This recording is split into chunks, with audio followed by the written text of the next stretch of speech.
Fala pessoal, beleza?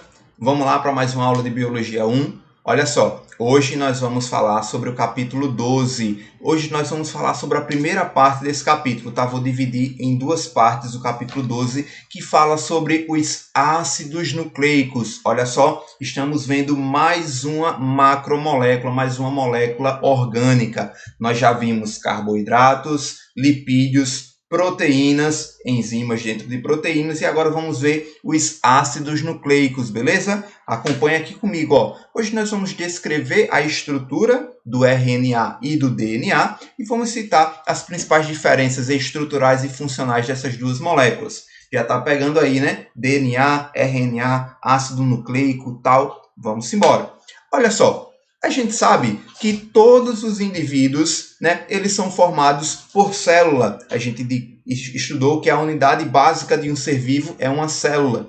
E essa célula ela tem que conter, né, ser constituída por material genético também. Então a gente sabe que os indivíduos, sendo eles pluricelulares ou unicelulares, formados por uma única célula, eles vão apresentar o material genético para controlar, para comandar, para dar informação do funcionamento desse ser vivo, né? Então, algumas células apresentam 23 pares de cromossomos no ser humano, né? Esses cromossomos a gente sabe que é o DNA, né, altamente condensado, que fica lá dentro do núcleo de células eucariotas, né? Quando a gente fala de uma bactéria, por exemplo, uma célula procariota, ela não vai apresentar um cromossomo tão organizado dentro do núcleo, porque a gente sabe que essas células não apresentam núcleo, eles são procariotos, né? Então, indivíduo procarioto, ele apresenta o DNA numa forma de cromossomo mais disperso no citoplasma, tá? Então, os cromossomos, eles são estruturas, como eu estava falando, de DNA altamente condensados, compactados, enrolados entre si.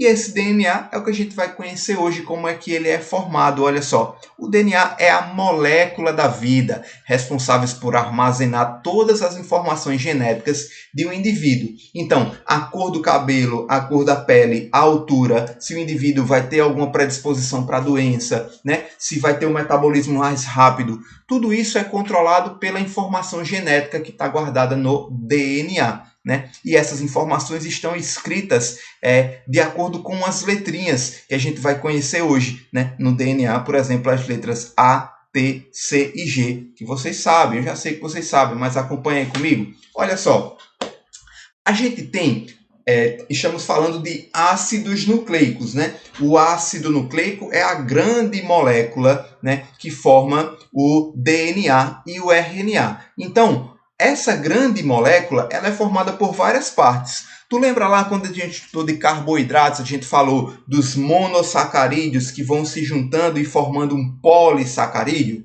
Então vai ser parecido aqui, certo? Mas ó, a gente tem a unidade que vai formar os ácidos nucleicos. O nome dessa unidade é nucleotídeo. Então, os nucleotídeos são os monômeros que formam os ácidos nucleicos. Ácido nucleico é a grande molécula, é o polímero com vários monômeros unidos entre si, certo? Então, a gente vai conhecer agora o nucleotídeo. Olha só, ele é composto por 4 partes. O nucleotídeo ele é formado por um grupo fosfato, um fósforo aqui com 4 oxigênios. A gente tem uma pentose, lembra desse nome? Estudamos em carboidratos. Pentose é um açúcar de 5 carbonos, ó. 1, 2, 3, 4, 5 carbonos. Uma pentose, e ele vai apresentar uma base nitrogenada, uma estrutura aqui que é chamada de base nitrogenada. E essas bases nitrogenadas elas podem ser classificadas em 2 grandes grupos: as bases purinas ou bases púricas, que são a base chamada de adenina e guanina. E a gente tem a outra classe, as bases pirimidinas ou pirimídicas, que são a citosina, a timina e a uracila, tá? Então, a gente vê aqui que as bases púricas apresentam 2 anéis, ó, e as bases pirimídicas, ou pirimidinas, elas apresentam apenas um anel. Então, a gente tem adenina e timina. Perdão, adenina e guanina como purinas e citosina, timina e uracila como pirimidinas. Beleza? essas são as classificações das bases nitrogenadas que podem estar ligadas à pentose, formando o nucleotídeo como um todo, beleza? Então vamos lá. Como é que esses nucleotídeos eles vão se unindo, né, para formar o DNA? É justamente isso. Ó, a gente tem, como eu falei, o fosfato, a ribose e a pentose, né, e a base nitrogenada, e de acordo com essa base nitrogenada, né, que for ligando aqui, né, podendo ser adenina, timina, uracila e guanina, ou citosina, a gente tem um tipo de nucleotídeo que vai se ligando um com o outro na sequência, e para formar a fita de DNA, a gente vai ter uma paridade de bases nitrogenadas. O que é isso? Uma base nitrogenada de um lado, ele se pareia com a base nitrogenada do outro lado da fita do DNA, da sequência desse ácido nucleico.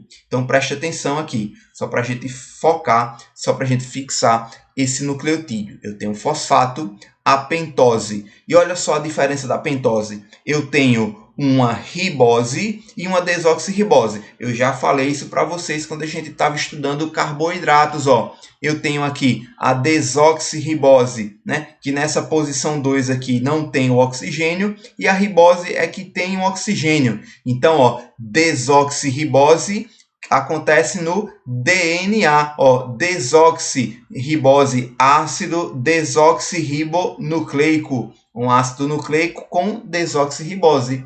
E a ribose acontece no forma os nucleotídeos de RNA, né? Ó, ácido ribonucleico, né? Então apresenta uma ribose, certo?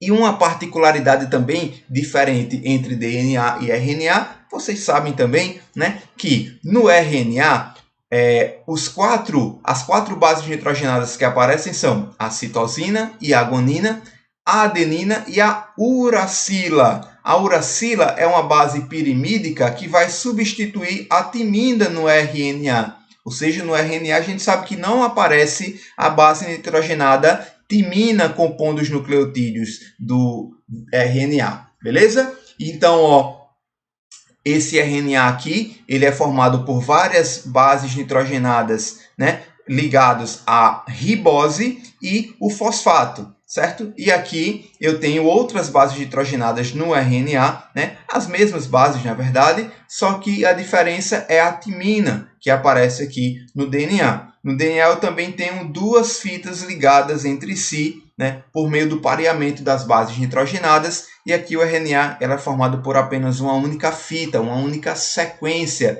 desse ácido nucleico, certo? Então, preste atenção aqui como é que ocorre o pareamento das bases nitrogenadas no DNA, para a gente formar essas duas moléculas. Olha só, eu tenho aqui, ó, todos os nucleotídeos ligados entre si em uma fita e na outra fita também ligados entre si. Olha só como é que acontece. Um fosfato de um nucleotídeo aqui, ó, ele vai se ligar com a ribose ou a desoxirribose, no caso aqui, né? Vai se ligar com a pentose do outro nucleotídeo mais acima.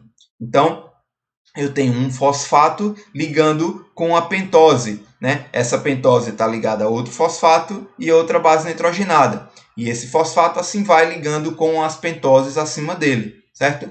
E a base nitrogenada que fica mais aqui à frente, ligada à pentose, no caso aqui a desoxirribose, que estamos falando de DNA, né? Elas vão se parear, ó, umas com as outras de acordo com essas ligações aqui que acontecem, ó. Essas ligações são chamadas de ligações de hidrogênios, ou também pontes de hidrogênios. Lembram delas que aconteciam lá na molécula de água? Então, essas pontes de hidrogênios vão fazer esse pareamento das bases nitrogenadas aqui, entre os nucleotídeos de uma sequência de DNA com outra sequência de DNA, formando essa cadeia dupla que vai se enrolar, formando uma hélice, certo? Que é como a gente está vendo aqui. Cada fita de DNA ela vai se enrolando, né, mantendo o pareamento das bases. E como é que acontece esse pareamento das bases? A gente sabe que a timina sempre vai se ligar com a adenina no DNA. Então, quando tiver uma timina, ó, em vermelhinho aqui, em uma sequência de nucleotídeos, na outra sequência, na mesma posição, vai se ligar uma adenina a essa timina, certo? Então, a adenina sempre com timina. E guanina sempre com citosina, né? A gente está falando de DNA, certo? Estamos falando de duas fitas de DNA, certo? Então, se tivesse uma fita de DNA para formar uma fita de RNA, então seria o mesmo pareamento de bases, só que no lugar da timina a gente colocaria uma uracila, que a uracila substitui a timina no RNA, certo? Então, entendendo isso aqui, que sempre quando tiver uma adenina, vai ter uma timina na outra fita de DNA. Sempre quando tiver uma citosina em uma fita, vai ter uma guanina na outra fita de DNA, pareando entre elas, tá? Então, a gente vê que sempre uma base púrica se pareia com a pirimídica, né? E assim sucessivamente, formando esse pareamento de base, certo?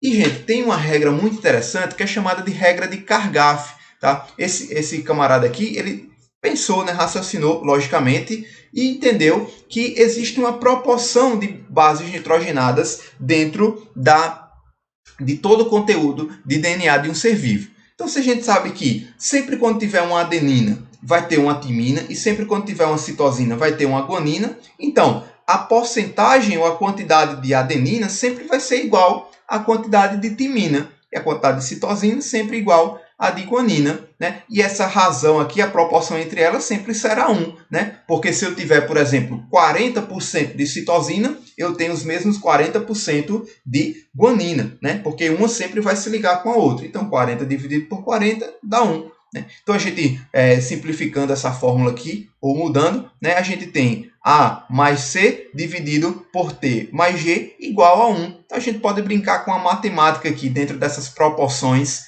de bases nitrogenadas, tá? Então, a gente tem aqui, ó, as proporções aproximadas, né, de quantas bases nitrogenadas aparecem em alguns animais. A gente vê que a proporção de adenina e timina são próximas umas das outras, ó, 30% de adenina e timina, né? Aqui no boi 29, 28,6%, próximo também 29,3, 29,2 no carneiro, né? E o mesmo a gente vê para guanina e citosina, que se pareiam, né? Então, aplicando essa regra, né, a gente consegue determinar a proporção, a quantidade de bases nitrogenadas que aparece dentro do genoma de um indivíduo. Isso falando de DNA, né? Adenina e timina, guanina e citosina, certo? Então eu deixo para vocês essa questãozinha aí, muito facinho de se resolver, né? Para a gente colocar em prática aí essa regra de Kargaff, e amanhã a gente fala um pouquinho mais sobre ela, tá bom? Pausa o vídeo aí,